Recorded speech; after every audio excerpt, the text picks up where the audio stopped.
Brought to you in association with Grendel Press. This is Werewolf the Podcast, a serial killer drama.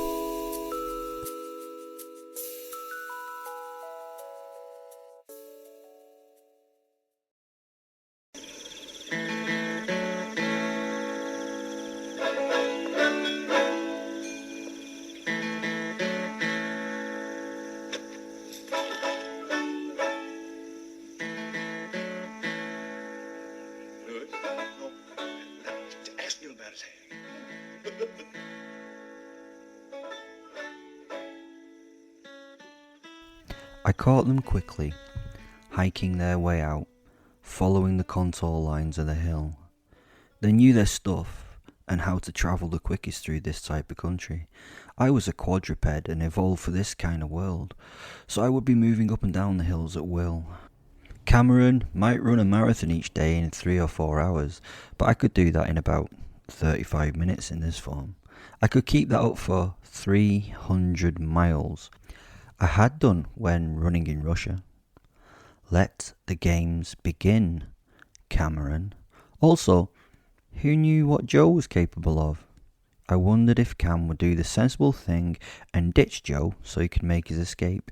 You know, these humans, though they do that thing of caring about others and putting them before themselves. So weird.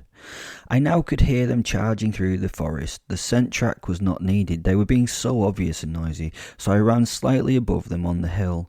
They were making their slow-assed way round. They were already struggling to maintain the pace, and the frustration of the undergrowth was a further annoyance to them. I ran through the underlying bush as though it wasn't there, sure-footed and almost quiet. I ran at a comfortable distance where I could listen to them start to fail, and I knew at one point that they would have to stop.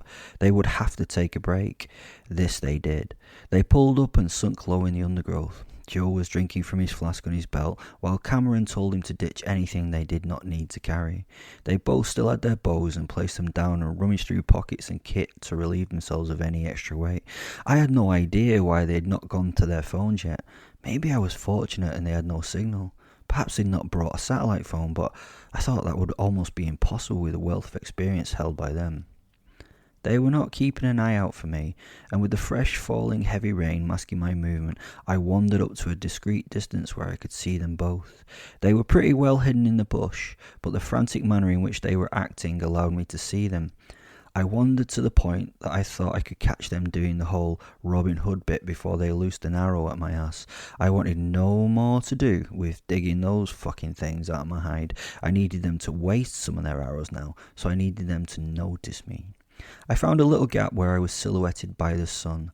I sat on my hindquarters like a good dog and growled at a volume high enough for the two men to hear. They froze as they heard the sound. It was a beautiful moment where their 3Fs kicked in at the sound of a monster. I whimpered and cocked my head as Joe's head turned towards me.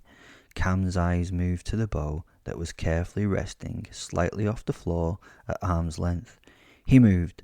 In his eyes, it was fast and beautiful to behold. He threw himself down on the ground, recovering the bow, and drew and released an arrow very smoothly and quickly at the spot where I was sitting.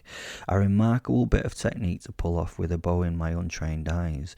It was so good that I genuinely wondered if he'd practiced this move. I moved a fraction of an inch as the arrow flew past the spot my throat had been. It was so quick that it even tested my reactions as the arrow cut a few stray hairs from my pelt, then disappeared into the scrub. He had now dropped the bow and dragged a pistol from his belt and shot 5 blasts in succession at the point where I was sat. I'd already started to move. 4 missed. The 5th hit me in the hindquarters. I ignored that shot and found cover. This guy was really good.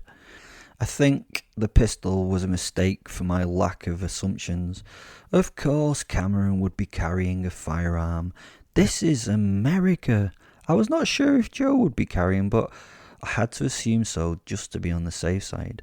This was going to add a little more work to the night. I was going to have to take a few to give one. Once I disappeared, the men started to hustle again. They had dropped a lot of their kit now to run. I would go and have a gentle perusal of what they left. Maybe they'd done something stupid like leave a critical item like a gun or hopefully all their arrows. Maybe not. It would let me understand what I was now dealing with.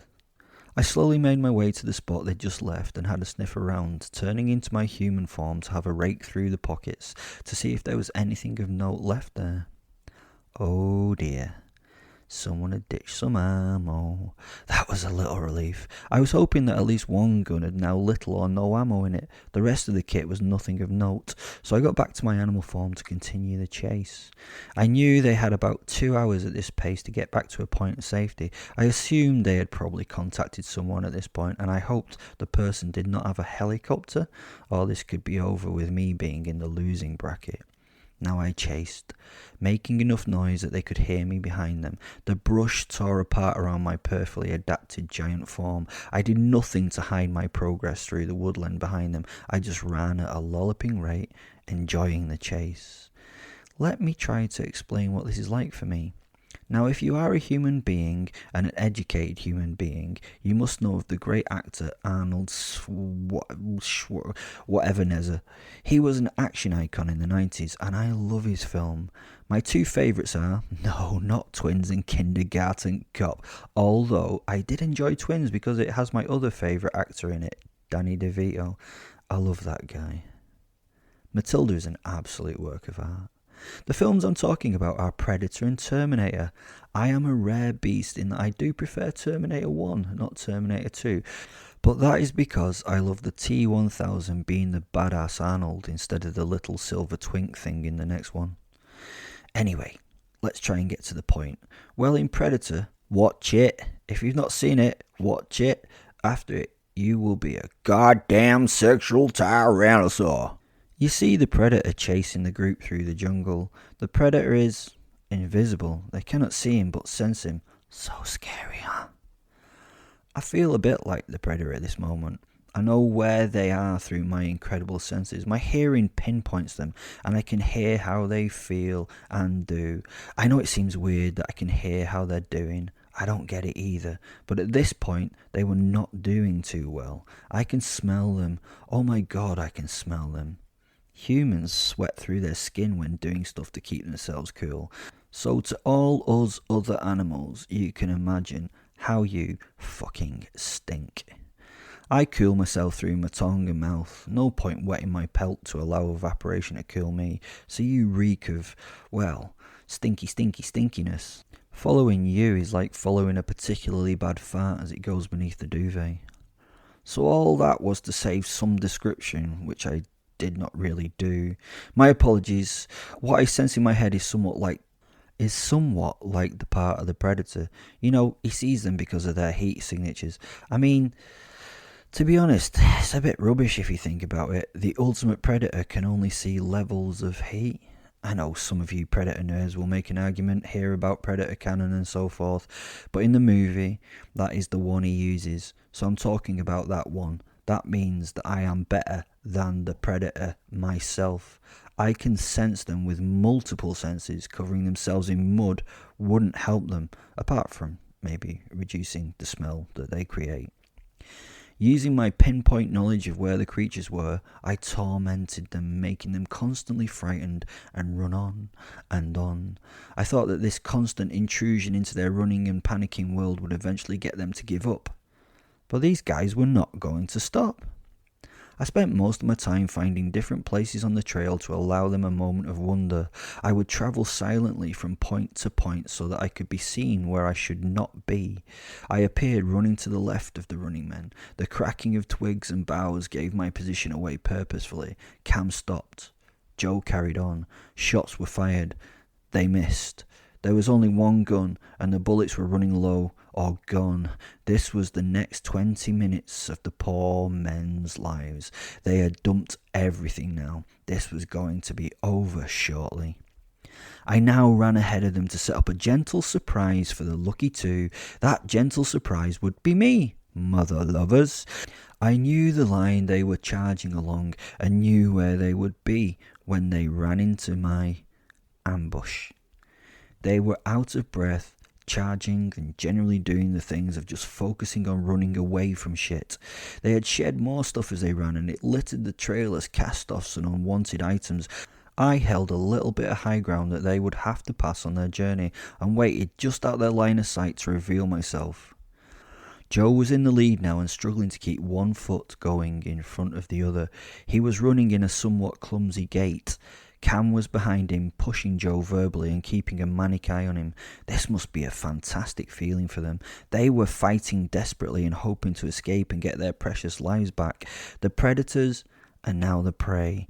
I was the big bad wolf, and it was my job to behave in an appropriate manner and rob them of those respective lives. Then they burst from the cover, and Joe's first sight was me. He stumbled to a stop dead on the spot and faced me open mouthed. "Keep going! Keep going!" came the cry as Cam ran into the back of him to try and get his friend to move once more. Joe did not move. He was the immovable object. He just stared at me and was unable to do more than that. Cam, who had run into the spot looking back, pushed Joe forwards and then turned confused to face the man for a moment. "Come on, man, we have to move. I have no idea where it is." Joe stood and pointed at Cam and me as though in some kind of comedic movie. Cam ran his eye along the outstretched arm from shoulder to tip of finger before looking at the place it pointed to. Then he joined Joe in silence and that mouth-open shock face that humans always do. It's not very attractive, to be honest. "It's a wolf," Joe tried to say. I think his mind had become a little overwhelmed by this whole experience. Joe Rogan experience. Joe Rogan experience, get it? Sorry. I was about 10 feet away and posing in one of the innumerable great poses a giant wolf can take. Cam's first thought was not for the weapon he had in his hand. I could see that his first thought was of worshipping the splendour of the animal in front of him. Sadly, that didn't last too long, as eventually he lifted the gun and fired 2 shots. They both hit, but I stood proud in front of him, knowing they would not get too deep through my fluff and flesh. They would soon come out, then, and that would be it. No more bullets, no more ways out. The end. I dropped my head and faced the men, hiding my neck, flattening my ears, and lifting my lips. I snarled and verbalized my predator's nature. I thought this would end the men's freeze, and they would be easy meat. Cam reached for Joe's jaw and turned his face to meet his. Whispering went on. Were they formulating a plan? The next moment, Cam threw the gun and drew the bow. He was so close to releasing the arrow that he would have been an utter bastard to get out of his range. Luckily, I closed the distance as he drew, and I ripped the bow from his grasp, tasting blood. The arrow had fallen from it to the ground, and the bow was in bits. Joe had taken this moment to take a knife from his belt and move towards me from behind. This was well timed, and I had to turn and snap at him quickly. He flinched into a crouch. He now held the knife in front of him as he backed out with Cam bleeding behind him. They both stared at me with wide eyes and left the clearing, turning into the thickets of the woods around them. What the fuck were they doing? They must have realised that they had no chance of getting away. They must know, but they didn't stop. They kept on trying. They were fucking great, to be honest. This could even be more fun. I was struggling to break them. Oh, how I love it when they struggle so. They had no weapons and no chance, but they had the very human invention, hope. Fucking hope. Laugh out loud. Well, it leads to me having exceptional fun. There was no way I was letting them relax. I was driving them before me as safely as I could. They would have to develop some plan because they could not keep this pace up for long. As they ran and panicked, I would come into sight every now and again just to remind them that they were done. They must have felt that they could not outrun me at this point. They slowed their pace significantly and tried to walk in near silence in constant vigilance. They both sweetly held their little knifey wises in their hand. I suppose anything to give them comfort would be wanted in this situation. I made my way ahead of them once more and thought about my next move. I was thinking with Fen. They were getting closer to being in a safe place, so I needed to do something pretty soon or the fun would be over, and I'm sure that none of us really wanted that. This must be the first time they felt truly alive in their little lives. Apparently humans only feel alive when close to death. They had probably only had moments of this feeling up to now. Taking the corner too fast in the car and just recovering control. Slipping in the bath. Taking a danger wank with your family in the other room just to spice it up. This was different. This was 2 hours of knowing you were going to die. They were truly alive in that moment. I had to cut them off and freak them out in another way. It would be awesome just to twist the tail once more, to frighten the frightened fucks once again, or just confuse them. Yeah, let's confuse them. That would be way more fun.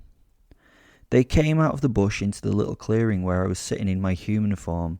I greeted them with a very British, "What ho, chaps?" as a naked man sitting in the woods, chewing on a twig.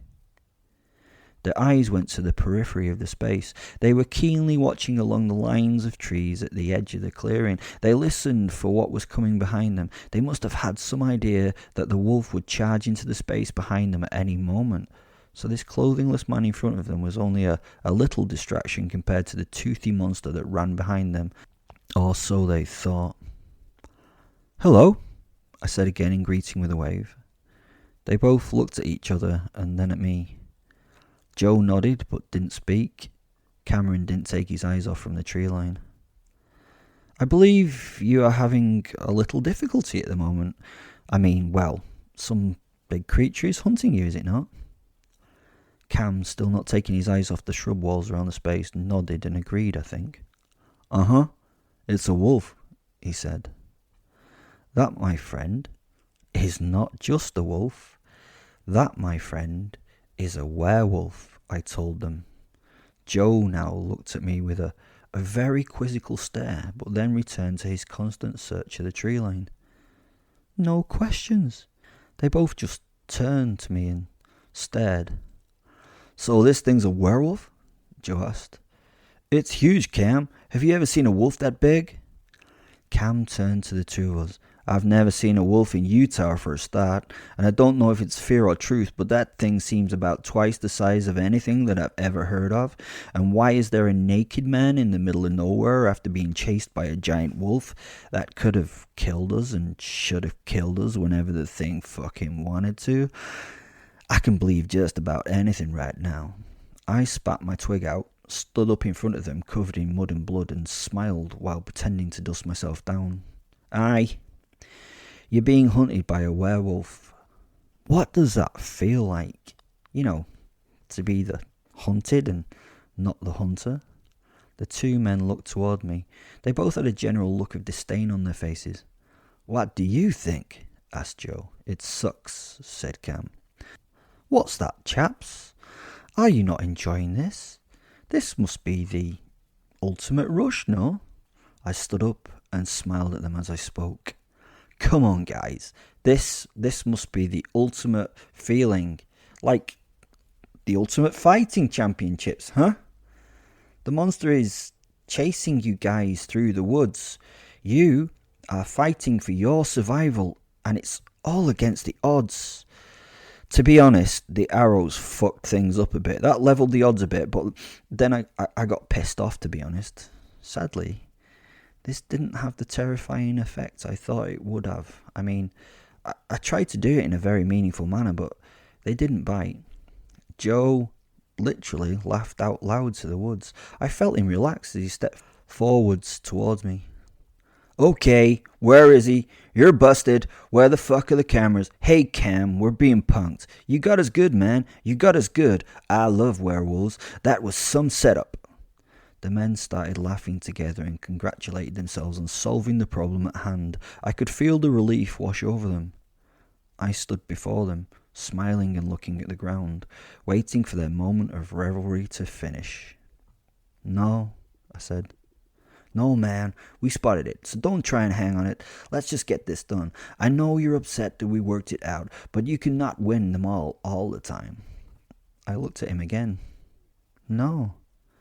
This is one that I'm about to win, Joe. The two guys looked at each other and I could see them stand and try to figure out what the fuck was going on.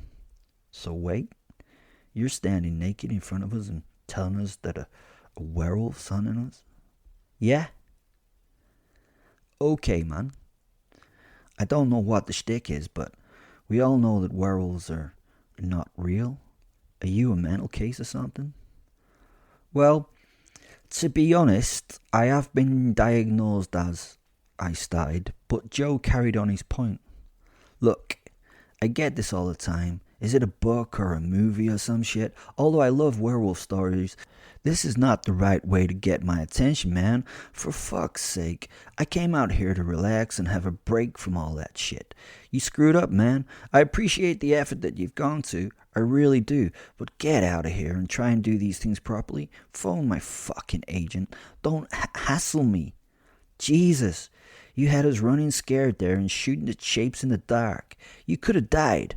The wolf puppet thing was super convincing. We could have killed you, for God's sake. Seriously, man, you ruined my holiday, he monologued.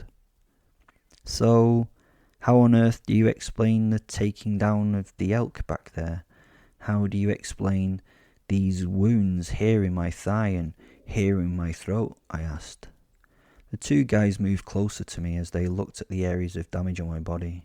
What, man? What are you trying to tell me? That you're a werewolf or something? Have you stopped taking your meds? I turned away, laughing and smiling at Fen, who was getting a little annoyed with the situation. Are we killing these two or what? That may convince them that we're the real thing, he said.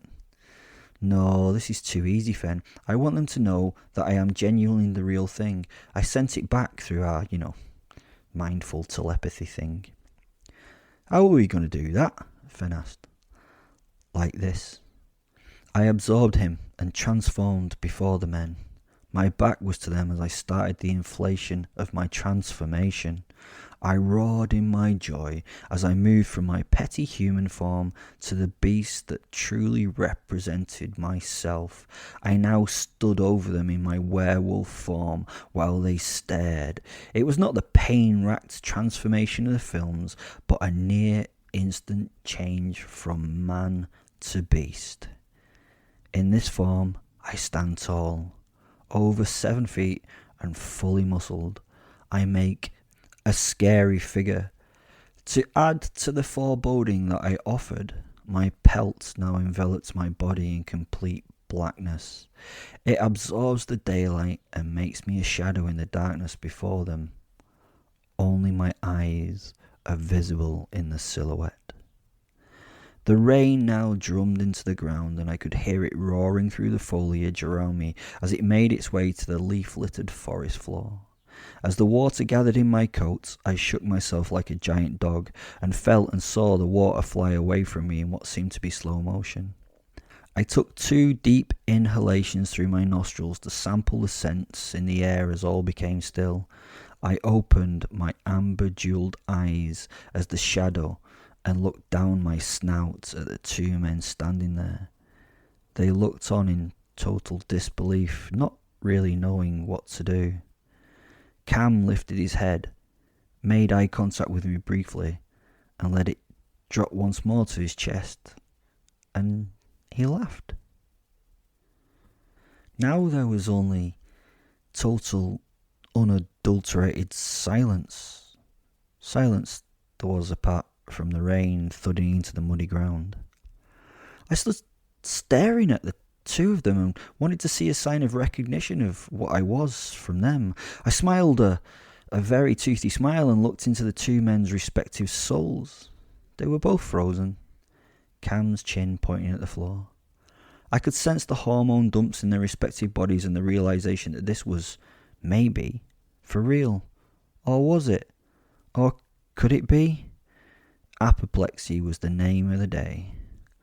I shrugged and slowly transformed back to my human form, turning my back on the 2 men. I took my time to complete the process and let them absorb and deal with what had just happened. Joe was the first to react finally.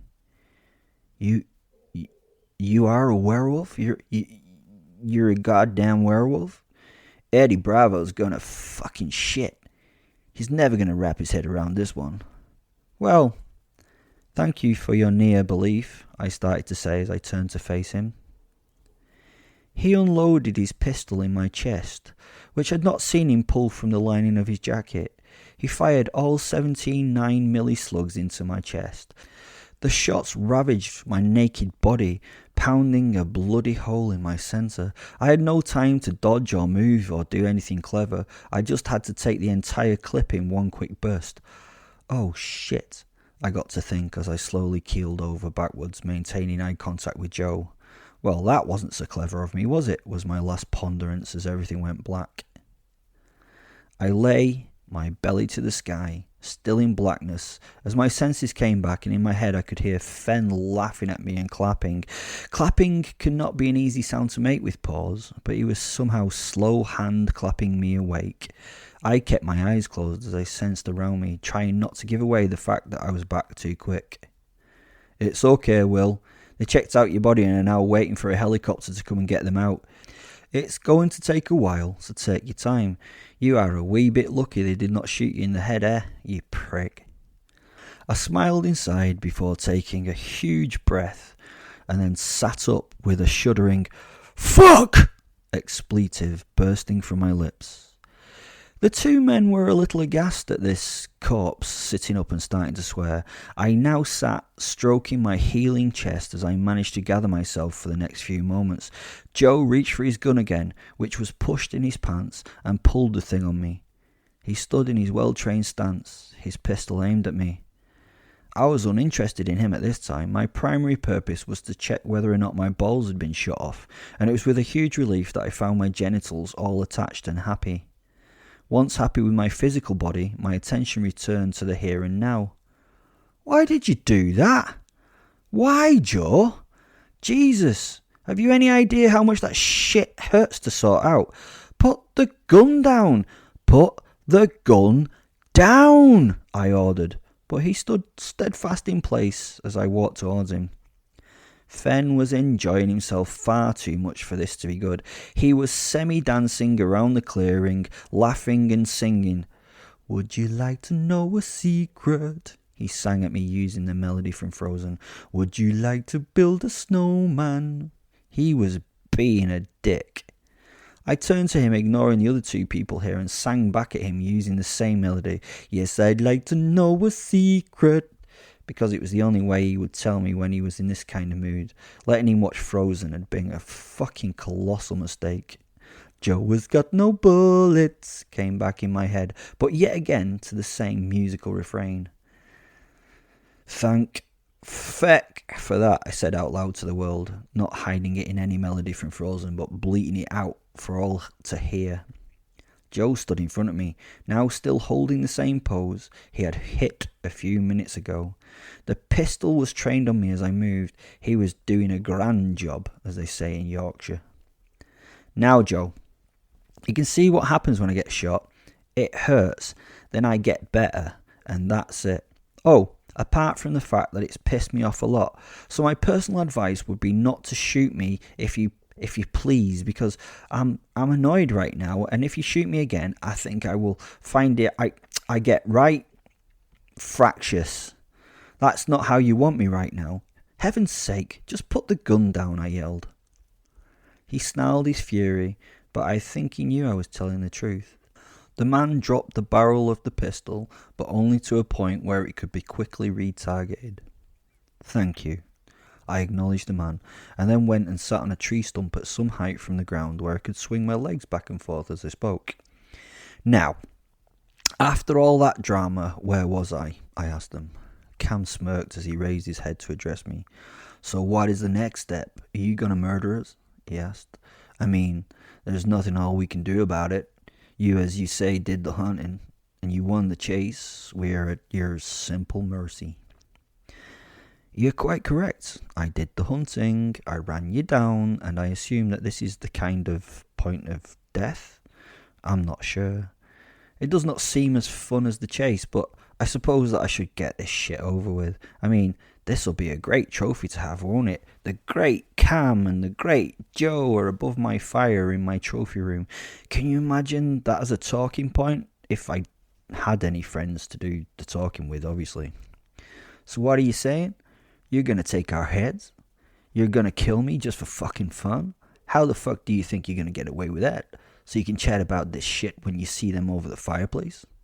Yeah, that's the idea. Oh, and please do not worry, I will be using the meat I will kill as well. It's been a long chase. I will need the nutrition for the end of my journey.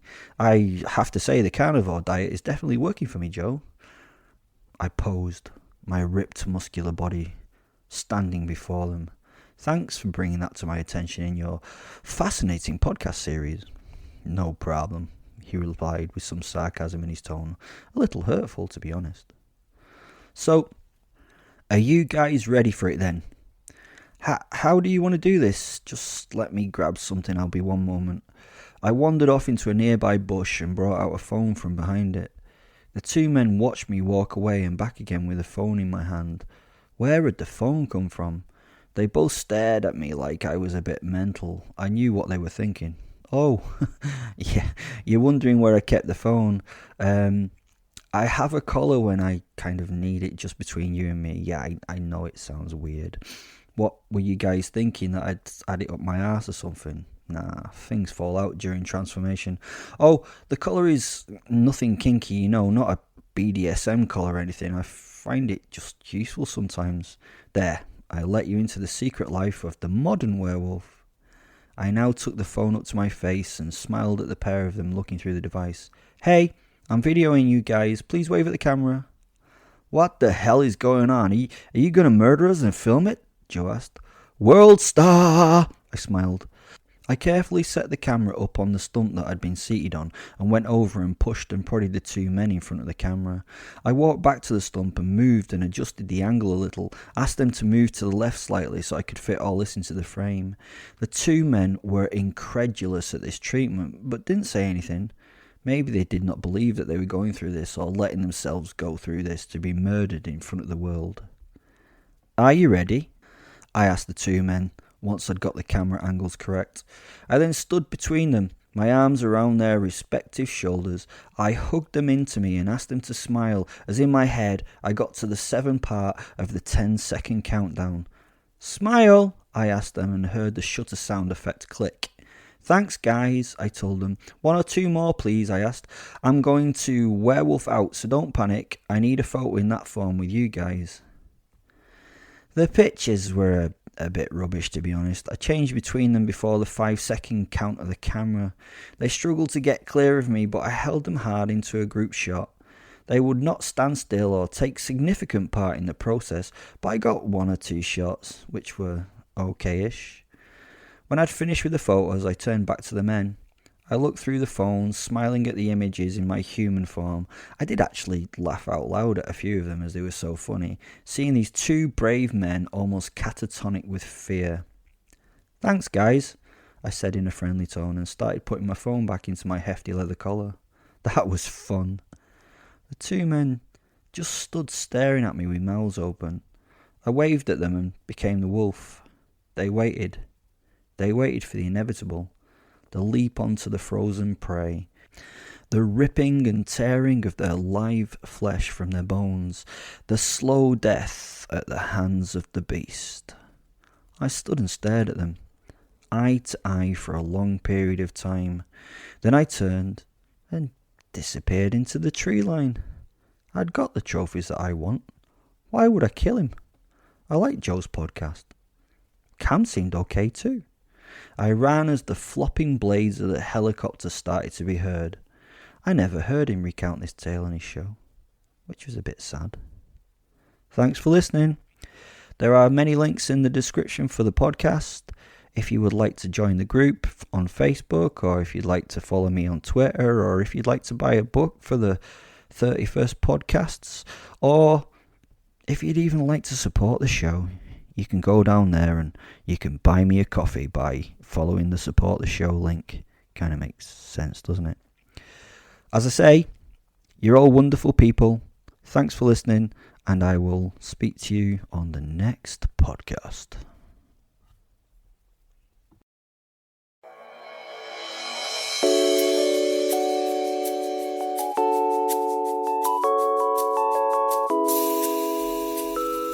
Brought to you in association with Grendel Press.